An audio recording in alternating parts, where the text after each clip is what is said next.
My dear students, welcome back to my new video. My dear, आज हमारी 14 days की series के अंदर नेक्स्ट क्लास है।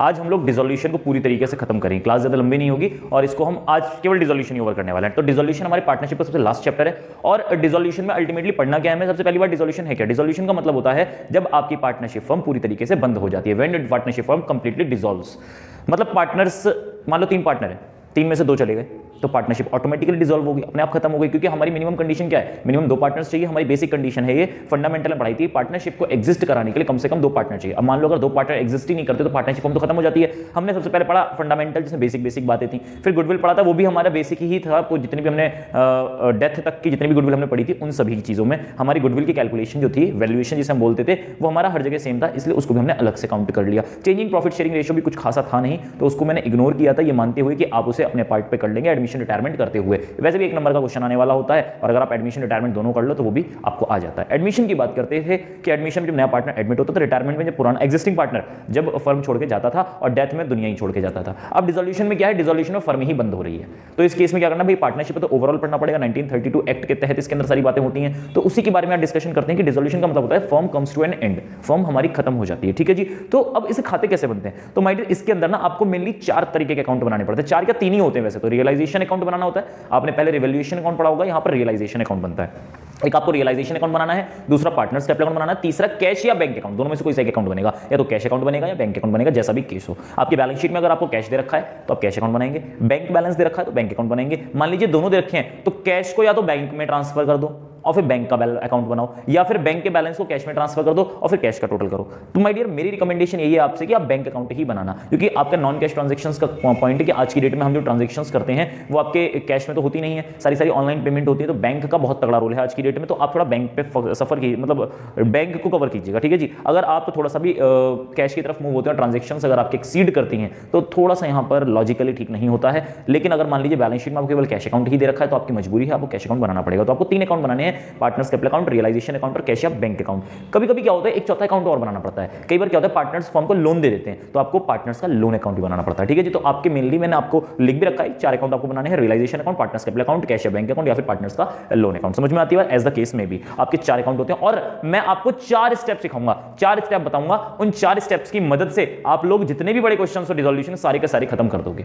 कोई प्रॉब्लम वाली बात नहीं होगी, सारी की सारी वहां से कवर होगी। माय डियर जैसे कि मैंने आपसे कहा, यहां पर हम लोग सीरीज में रिवीजन कर रहे हैं तो इसलिए मैं थोड़ा स्पीडली कर रहा हूं इन चीजों को, लेकिन डिस्क्रिप्शन में आपको डिसोल्यूशन के सभी पार्ट्स के लिंक मिल जाएंगे। इनफैक्ट मैं तो पूरी प्लेलिस्ट ही डाल दूंगा, क्योंकि आपको अगर पढ़ना है तो स्टार्टिंग के मेरे ख्याल से 3 या 4 वीडियोस में मैंने डिटेल में एक्सप्लेन ही कर रखे हैं सारे के सारे स्टेप्स, और उसके बाद क्वेश्चंस करवा रखे हैं। अगर टाइम आपको मिले या फिर थोड़ा सा अपने आप को समय देना चाहें, अकाउंटेंसी अच्छी करना चाहें, तो आप पूरी प्लेलिस्ट ही देख लेना, ज्यादा वीडियोस नहीं है। फिर भी अब मैं तो यही रिकमेंड करूंगा कि स्टेप्स यहां से देख लेना, समझने हैं स्टेप्स अच्छे थे तो वहां देख लेना। अगर आपको बस काम ही चलाना है तो यहां पढ़ लेना कि यहां मैं एक्सप्लेन करने में तो टाइम वेस्ट नहीं करूंगा, और साथ ही साथ जो क्वेश्चंस हैं उन क्वेश्चंस को भी उसी हिसाब से मूव ऑन कराएंगे। आप सारे मत देखो तो 1-2 तो कर ही लेना यार क्वेश्चन वहां से। ठीक है जी। चलिए स्टार्ट करते हैं। तो डिसोल्यूशन हमारा चैप्टर है, डिसोल्यूशन। तो डिसोल्यूशन हमारा पार्टनरशिप का लास्ट चैप्टर है। क्या है इसका meaning, it means business of the firm is discontinued. आपके बिजनेस जो है फर्म का क्या हो रहा है, पूरी तरीके से बंद हो रहा है, जिसको हम क्या बोलते हैं, डिसॉल्व्ड बोलते हैं, मतलब बंद हो गया। अब अकाउंटिंग ट्रीटमेंट क्या है, अकाउंटिंग ट्रीटमेंट के पहले आपको पता होना चाहिए अकाउंट कितने प्रिपेयर करने, तो आपको कितने अकाउंट्स बनाने हैं, आपको 4 अकाउंट बनाने हैं। मैं ये मान के चलता हूं कि पार्टनर ने लोन भी दिया है। ठीक है जी। तो आपको कितने अकाउंट बनाने हैं, 4, और अगर लोन नहीं दिया तो आपको केवल 3 अकाउंट बनाने हैं। ठीक है जी। तो कहने का मतलब रियलाइजेशन तो बनेगा ही बनेगा, पार्टनर्स कैपिटल अकाउंट तो बनेगा ही बनेगा। और भाई साहब इस बार बैलेंस शीट नहीं बनती। बैलेंस शीट क्यों बनती थी, बैलेंस शीट पिछले क्वेश्चंस में इसलिए बनती थी, डेथ तक या आपके रिटायरमेंट या फिर आपका एडमिशन, इनमें बैलेंस शीट इसलिए बनती थी कि हम बिजनेस को बंद नहीं करते थे, बिजनेस कंटिन्यू रहता था। हम लोग ईयर एंड पे बैलेंस शीट बनाते थे। आपने देखा होगा कि मैं जब रिवैल्यूएशन अकाउंट बनाता था, पार्टनर्स कैपिटल अकाउंट बनाता था, ओपनिंग बैलेंस शीट से बनाता था और उसके बाद में क्लोजिंग बैलेंस शीट तैयार करता था। और ये तो इस साल की बात है। जब मैं अगली साल की बात करूंगा तो इस बैलेंस शीट को ओपनिंग, जो मैंने अब क्लोजिंग बनाई है तो ये ओपनिंग बन जाएगी और फिर उस साल की क्लोजिंग बैलेंस शीट तैयार की जाती है। समझ में आती है क्यों, क्योंकि बिजनेस हमारा चलता रहता है। हमारा कॉन्सेप्ट जो होता है, हमारा फंडामेंटल अकाउंटिंग एजम्पशन जो होता है, गोइंग कंसर्न कॉन्सेप्ट हमारा, उसके बेसिस पर यही होता है कि बिजनेस आपका दिन दूनी रात चौगुनी तरक्की करेगा और वो बंद नहीं होगा, वो चलता रहेगा चलता रहेगा चलता रहेगा चलता रहेगा चलता रहेगा। उसी बेसिस पर हम लोग बैलेंस शीट को तैयार करते हैं। पर अब जब हम ये कह रहे हैं कि बिजनेस बंद ही हो रहा है तो काय की बैलेंस शीट, क्यों बैलेंस शीट प्रिपेयर कर रहे हो, जो कैश में बैलेंस बचता है या तो कुछ कम पड़ेगा या एक्स्ट्रा होगा। अगर कुछ कम पड़ता है तो पार्टनर से मंगाओ, और अगर एक्स्ट्रा होता है तो भैया जितने पार्टनर्स हैं उनको पेमेंट कर डालो। समझ में आती बात? तो वही छोटी सी बात है, हमें लास्ट में कैश या बैंक अकाउंट बनाना पड़ेगा और ये हमारा मैच करना चाहिए। बताऊंगा स्टेप्स के अंदर सारी चीजें। तो आपको मेनली 4 स्टेप्स बनाने हैं। क्या? Following steps are applied to close books of accounts. My dear, आपको 4 स्टेप्स बनाने, मैंने इस तरीके से लिख रखे हैं सारे के सारे स्टेप्स, और उनकी बेसिक कुछ बातें हैं उनको भी मैंने लिख रखा है, तो आप इसको कवर अप करिएगा। पहला स्टेप क्या है? सबसे पहला आपको क्या दे रखा होगा? बैलेंस शीट दे रखी होगी। बैलेंस शीट में एसेट साइड और लायबिलिटी साइड दे रखी है। एसेट साइड में क्या आपकी बहुत सारे आइटम्स होंगे, जैसे कि land, building, furniture, fixture, in fact आपका इंटेंजिबल एसेट्स भी होंगे। टेंजिबल एसेट्स वो जिन्हें आप छू सकते हैं, इंटेंजिबल एसेट्स वो जिन्हें आप महसूस कर सकते हैं, जैसे कि patents, copyright, trademark, know how, ये सब क्या है? गुडविल वगैरह, ये सब आपके इंटेंजिबल एसेट्स हैं। तो टेंजिबल और इंटेंजिबल एसेट्स का इस बार एक अमेंडमेंट आई है, उसको भी मैंने इस बार मेंशन किया, इनके अंदर आपको मैं बताऊंगा। तो आपके एसेट साइड में यही चीज होती है, टेंजिबल, इंटेंजिबल, सारी की सारी एसेट्स आपकी साइड होंगी। और लायबिलिटी साइड में क्या? आपकी कैपिटल होती है, रिजर्व्स होते हैं, आपके किसी भी प्रकार के प्रॉफिट्स होते हैं, और बाकी आउटसाइडर्स लायबिलिटी आपकी वहां पे होती है। तो अब आप कैसे कैसे करेंगे? तो भाई क्रॉस चलता है, क्रॉस एसेट साइड की, मान लीजिए ये बैलेंस शीट है, तो बैलेंस शीट की जो एसेट साइड की चीजें हैं वो इन चारों अकाउंटों में अगर जाएंगी तो वो डेबिट साइड में जाएंगी। इस तरीके से चारों साइड में जाएंगी तो डेबिट साइड में। ये मैं आपको देसी जुगाड़ बता रहा हूं, हालांकि इनकी जनरल एंट्रीज भी हैं, पर अभी समझाने का टाइम बिल्कुल नहीं है जनरल एंट्रीज का। समझना है तो डिस्क्रिप्शन में आपको लिंक दे दूंगा, वहां से डिटेल में समझ लेना। तो मैंने आपको देसी जुगाड़ बता दिया कि अगर एसेट साइड में जितनी भी फिगर आपके बैलेंस शीट में दे रखे हैं वो आपकी अगर इन चारों खातों में जाएंगी तो वो डेबिट में जाएगी। और लायबिलिटी की जितनी भी चीजें हैं, लायबिलिटी की जितनी भी चीजें हैं वो अगर आपकी मूव होती हैं तो आपका क्रेडिट साइड में मूव होंगे, अगर इन चारों अकाउंटों में मूव होती है। समझ में आई बात? इतना सा आपको काम करना है। और अब जरा इसको कवर अप करते, जरा देना जस्ट, अब इसको कवर अप उसी हिसाब से हम लोग करेंगे। Thank you. तो यहां कवर अप करेंगे। कवर अप सिंपल सा कॉन्सेप्ट है। सबसे पहला स्टेप कि कौन कौन से आइटम्स कहां जाने वाले हैं। Transfer all items of balance sheet at book value to respective account. भाई जितने भी आइटम्स हमारे बैलेंस शीट में हैं वो सारे के सारे कहीं ना कहीं मूव कराए जाएंगे। कहां मूव कराए जाएंगे? सबसे पहली बात, आपके बैलेंस शीट में लायबिलिटी साइड में क्या दे रखा होता है? पार्टनर्स कैपिटल अकाउंट दे रखा होता है, पार्टनर्स का करंट अकाउंट दे रखा होता है, प्रॉफिट एंड लॉस अकाउंट दे रखा होता है। भाई साहब प्रॉफिट एंड लॉस दोनों हो सकते हैं। आपका लॉस होगा तो एसेट साइड में शो हो रहा होगा क्योंकि आप पुरानी बैलेंस शीट की बात कर रहे हैं, और अगर प्रॉफिट होगा तो आपकी क्रेडिट लायबिलिटी साइड में शो रहा होगा, तो आप उसी हिसाब से मूव करें। क्रॉस मल्टीप्लिकेशन इसी हिसाब से होगा। मतलब सिंपल सा है कि अगर प्रॉफिट है तो आपका क्रेडिट साइड में जाएगा और लॉस है तो आपका डेबिट साइड में जाएगा। मेरे ख्याल से आपको समझ में आ गई, नहीं समझ में आई तो आप बार बार रिपीट करके देख सकते लेना, मैंने एक बार में सारी बात बता दी। पार्टनर्स कैपिटल अकाउंट होता है, करंट अकाउंट होता है, प्रॉफिट एंड लॉस अकाउंट होता है, ड्राइंग्स और जितने भी रिजर्व्स हैं वो सारी की सारी कहां चले जाएंगे? पार्टनर्स के कैपिटल अकाउंट में, मतलब जो मैंने यहां पर पार्टनर्स का कैपिटल अकाउंट बना रहा हूं। दूसरी बात, कैश और बैंक बैलेंस अगर है तो कैश और बैंक अकाउंट के अंदर ही जाने वाला है। ठीक है जी, ये भी मैंने आपको बता दिया। इसके बाद मैंने कहा पार्टनर्स का लोन अगर है, जरूरी नहीं है पार्टनर्स का लोन हो, अगर है तो भाई साहब इसका एक अलग ही खाता बना देना, पार्टनर्स का लोन अकाउंट और उसके अंदर ट्रांसफर करना। आपको बता रखा है मैंने कि अगर एसेट साइड में है तो डेबिट में जाएगा और अगर लायबिलिटी साइड में है तो क्रेडिट में जाएगा। ठीक है जी। इसके बाद जितनी भी चीजें बच गई वो सारी की सारी कहां चली जाएंगी? रियलाइजेशन अकाउंट में। जो भी चीज बच जाती है, मतलब मेनली केवल इन तीन चीजों को याद रखो। इन तीनों का भी क्या याद रखना? दो का तो आपको पता ही है, कैश और बैंक का कैश बैंक में जाएगा, पार्टनर्स लोन का पार्टनर्स लोन में जाएगा, और बाकी सभी चीजें कहां चली जाएंगी? पार्टनर्स कैपिटल अकाउंट में। और वैसे भी याद करने की जरूरत ही नहीं है, पार्टनर्स कैपिटल अकाउंट को पहले आपने बनाया नहीं है, पार्टनर्स कैपिटल अकाउंट में ये सब चीज तो मूव कराते थे। कई पार्टनर्स कैपिटल अकाउंट में एसेट मूव कराइए, वो केवल तब मूव कराते थे जब आपकी कोई पर्टिकुलर पार्टनर एसेट ले जाता था। कोई पर्टिकुलर पार्टनर कहता है यार एसेट में ले जा रहा हूं, फर्नीचर में ले जा रहा हूं, तो उस केस में हम उसके अकाउंट के अंदर डालते थे। वो हमारी मजबूरी थी। क्यों? क्योंकि हमारे उसके एडजस्टमेंट के अंदर ये बात लिखी हुई होती थी, वरना अपनी इच्छा से हम कभी पार्टनर्स कैपिटल अकाउंट में कोई एसेट मूव कराते थे ना, तो एसेट मूव कराते थे ना ही लायबिलिटी मूव कराते थे। बेसिक चीजें डालते, जितनी भी रिजर्व्स दे रखे हैं वो डाल दो।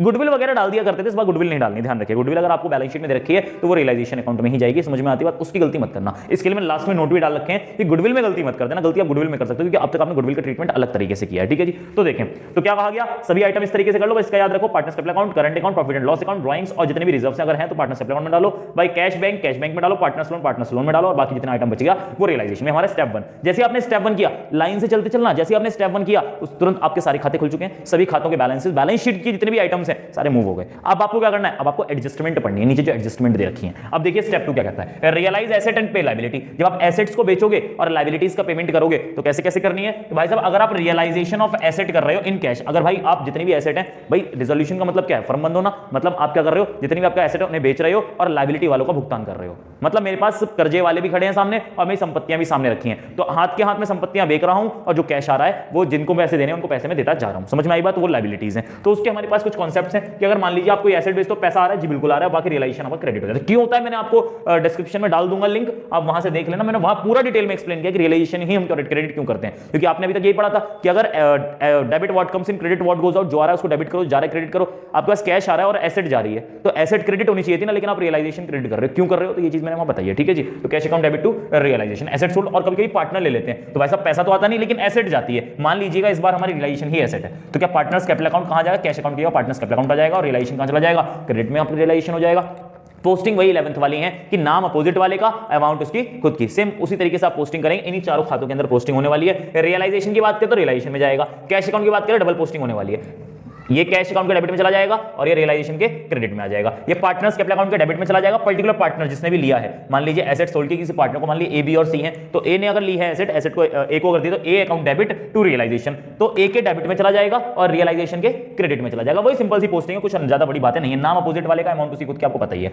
अगर मान लीजिए एसेट किसी लायबिलिटी वाले को दे दी, मान लीजिए एक क्रेडिटर था जिसको मुझे 1 लाख रुपए देने थे और मेरे फर्नीचर जो है उसकी वैल्यू भी 1 लाख रुपए, मैंने कहा एक काम कर फर्नीचर उठाओ निकले यहां से, तो उसके पैसे नहीं देने मुझे, और एसेट भी मेरी नहीं बिकनी, ना तो पैसा आना है और ना ही पैसा जाना है। मैंने एसेट को लायबिलिटी से काउंटर कर दिया, तो उस केस में कोई एंट्री नहीं बनती, हमें इसका कोई ट्रीटमेंट ही नहीं करना। कंफ्यूज मत हो जाना कि आपको खामखा अमाउंट उल्टी ही देके कंफ्यूज कर दे कि यार 1 लाख के क्रेडिटर्स थे, आपने 1,10,000 का फर्नीचर उसे देके मैटर को क्लोज कर दिया, तो भाई उस केस में भी एंट्री नहीं बननी। भूल जाओ उनको दोनों को, उनके बारे में हम कोई चर्चा नहीं करेंगे। इसके बाद अगर मैं लायबिलिटीज की पेमेंट कर रहा हूं तो सीधी सा पैसा जा रहा है, तो realisation account debit to cash, पैसा जा रहा है इसलिए क्रेडिट हो रहा है। और अगर मान लीजिए कोई पार्टनर कहता है यार चल कोई नहीं मैं लायबिलिटी की पेमेंट कर दूंगा, क्रेडिटर थे तो उन्होंने कहा यार हमें 1 लाख रुपए चाहिए, तो एक बी पार्टनर कहने लगा मेरा पड़ोसी है साले से मैं अपना डील कर लूंगा, मैं तेरे नाम पे डाल दे, कहां डाल दे मेरे नाम पे, तो मैंने क्या करा उसके खाते में डाल दिया। क्या डाल दिया कि बी अकाउंट डेबिट टू क्या नाम है जो भी लायबिलिटी है उस केस में, मतलब sorry realisation account debit to B.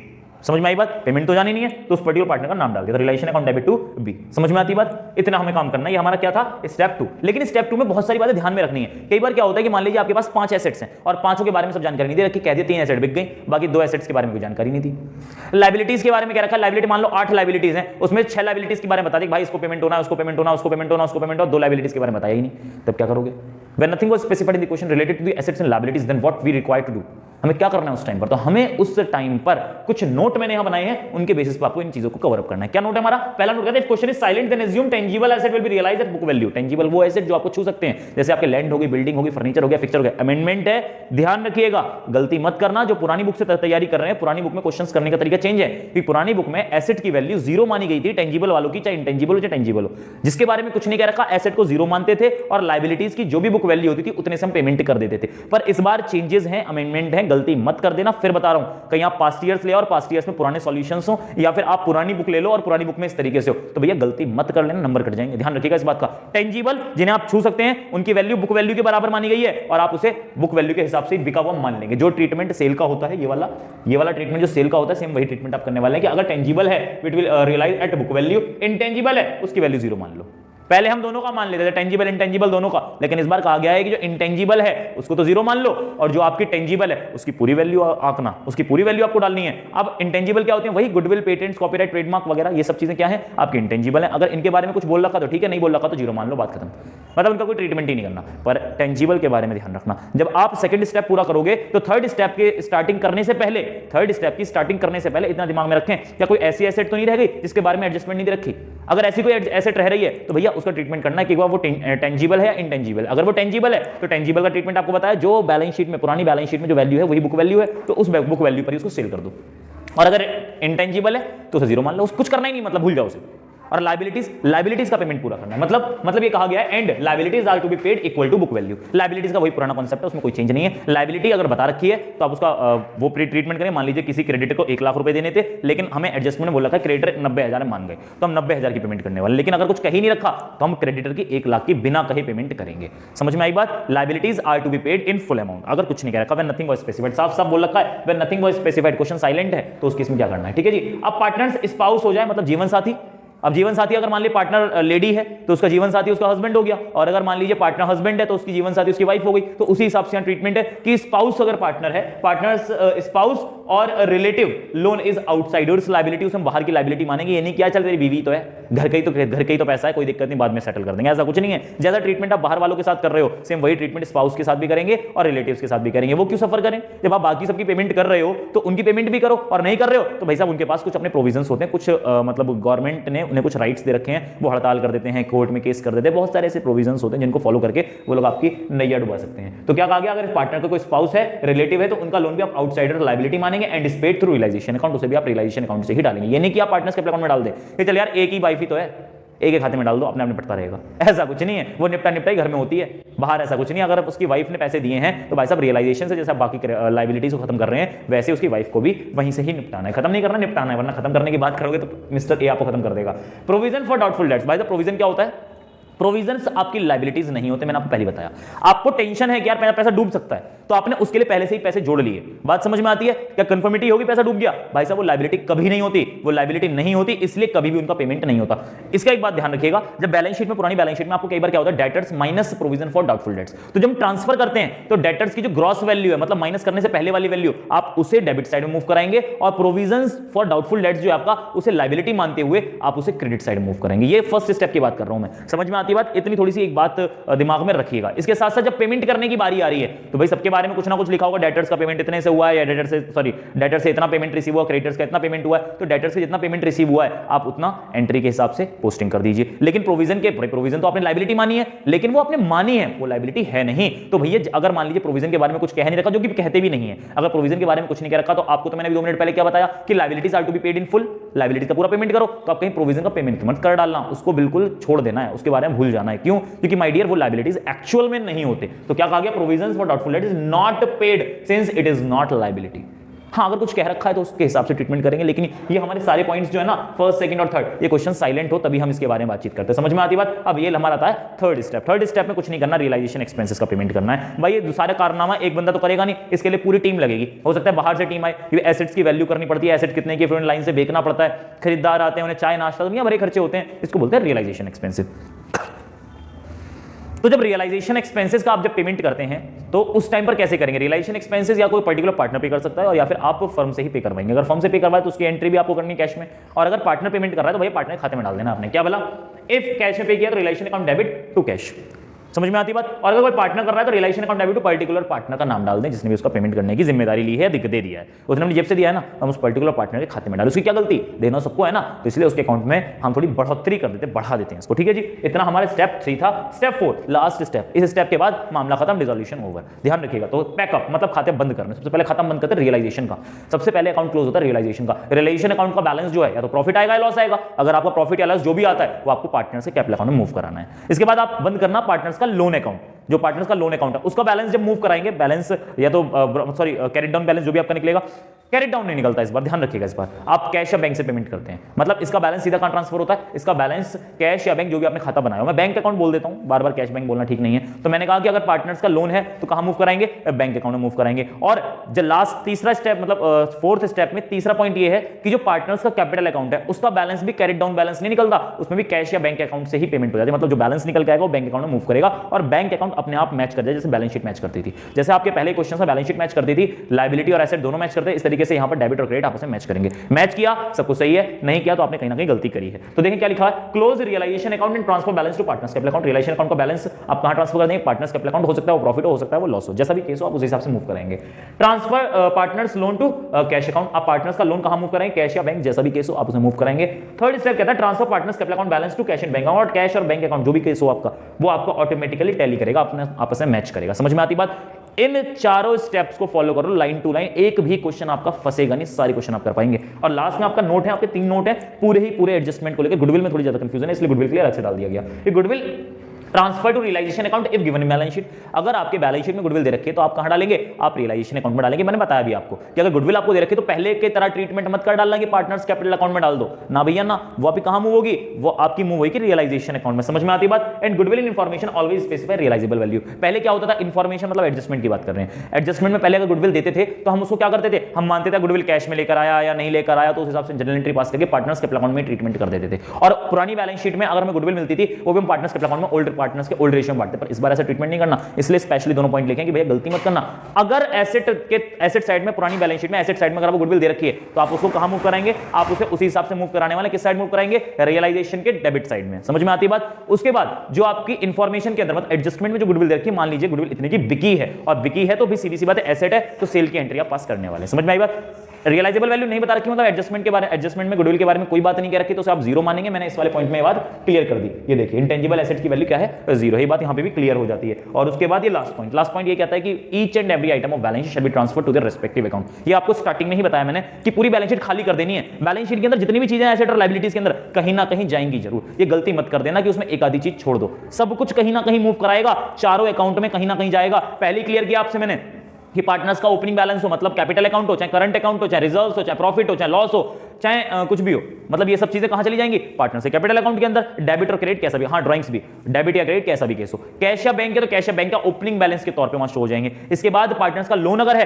तो पार्टनर्स का लोन अकाउंट खुल जाएगा और लास्ट में आपका क्या तैयार होगा, जितनी भी चीजें रह गई वो सारी की सारी आपके रियलाइजेशन के अकाउंट के अंदर मूव करा दी जाएंगे। ठीक है जी, मेरे ख्याल से आपको ये बात समझ में आई होगी। यही डिसोल्यूशन और कुछ नहीं होता। इन स्टेप्स को मैंने आपको प्रोवाइड करवाया माय डियर, ये नोट्स में क्लास में लिखवाता हूं और आप लोगों के एग्जाम की वजह से मैं इसको YouTube पे ही बता रहा हूं। आप इसको पूरी तरीके से करिएगा और डिस्क्रिप्शन में आपको लिंक भी डाल दूंगा, डिटेल में पढ़ना चाहो तो कर लेना। इंडिविजुअल वीडियो का लिंक नहीं डालूंगा, पहली बता रहा हूं, इंडिविजुअल वीडियो का लिंक नहीं डालूंगा। उसके अंदर पूरी प्लेलिस्ट जो हमारी डिसोल्यूशन की है उसका पूरा लिंक डालूंगा। उसमें आप खुद छांट लेना आपको क्या पढ़ना है। मैंने सबके थंबनेल अलग बना रखे हैं, आप अपने आप ट्रेस कर सकते हो आपको क्वेश्चंस करने हैं या कौन सा स्टेप सीखना है, स्टेप 2 सीखना है, स्टेप 1 सीखना है या बेसिक सीखना है, क्या करना है वो आप वहां पे अपने आप डिसाइड कर सकते हो। मैं पूरी प्लेलिस्ट का लिंक डाल दूंगा, साथ साथ में टेलीग्राम ग्रुप बना हुआ है, आप उसे ज्वाइन कर सकते हो, उसका लिंक भी आपको डिस्क्रिप्शन बॉक्स में मिलेगा। उम्मीद करता हूं वीडियो आपको पसंद आया होगा। लाइक शेयर सब्सक्राइब करें और कमेंट भी करें ताकि मुझे थोड़ा सा मोटिवेशन मिले, आप सभी के साथ थोड़ा सा जुड़ा रहूं मैं आप लोगों के साथ और आप लोग भी मेरे साथ जुड़े हैं। Thank you very much, have a nice day. मिलते हैं नेक्स्ट वीडियो में।